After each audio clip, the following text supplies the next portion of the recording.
Oh, I received your question this time.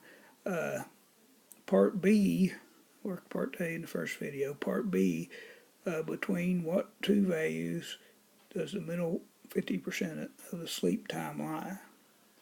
So if you look at your normal curve, you know, the middle 50% or 0.50 will be here, and then that leaves a quarter for each tail.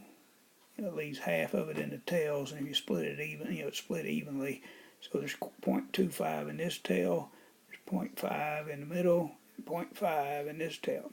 So using the normal table, let's click on this one up here, and you look up 0.25, and you find the closest z-score to that, and you find it's minus 0.67.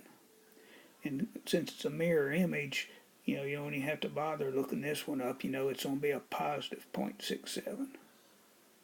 So here's the formula. Once again, the score is going to be the mean plus the z-score, which you got to look up, times standard deviation.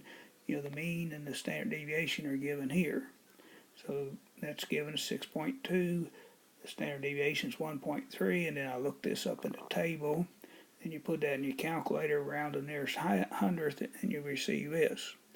Now you come back, use the same thing, but put a positive 0.67, and you should get this answer. Hope this helps.